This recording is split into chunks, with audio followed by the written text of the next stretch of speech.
সে একদিন বলেছিল, তুমি যেমনই হও না কেন, আমি তোমাকে অনেক ভালোবাসি। সেই কথাগুলো ছিল আমার জীবনের সবচেয়ে বড় আশ্বাস। মনে মনে ভেবেছিলাম, এই পৃথিবীতে আমার জন্য কেউ এমন সত্যিই আছে, যে আমার সব ভুল ত্রুটিকে আলিঙ্গন করবে, আমার সব দুঃখ বেদনা বুঝবে।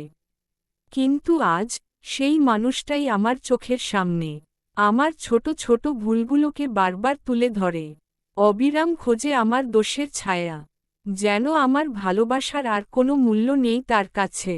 আমি চেষ্টা করেছি, নিজেকে তার মনের মতো করে তোলার, যতটা সম্ভব ঠিক থাকা, কিন্তু সে হয়তো দেখেনি, আমার অন্তরে কতটা ব্যথা লুকিয়ে আছে। তার এই বদলে যাওয়া দেখে আমার হৃদয় ভেঙে যায়। আর ভেঙে যাওয়া সেই হৃদয়ের টুকরোগুলো জমতে থাকে কষ্টের স্মৃতিতে। সে যে কথা বলেছিল, তুমি যেমনই হও, আমি তোমাকে অনেক ভালোবাসি, আজ যেন তা কেবল এক দুরন্ত স্বপ্ন হয়ে গেছে। যে ভালোবাসা ছিল সবার উপরে, আজ তা মলিন হয়ে গেছে।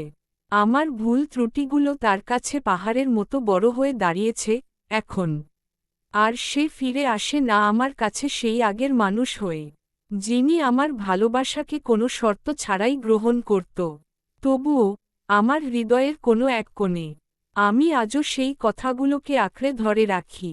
কারণ জানি, সত্যিকারের ভালোবাসা কখনো মরে না, শুধু কখনো কখনো মানুষ হারিয়ে ফেলে তার পথ। মানুষটা বদলে গেলেও তার ভালোবাসাগুলো স্মৃতি হয়ে রয়ে যায় হৃদয়ে।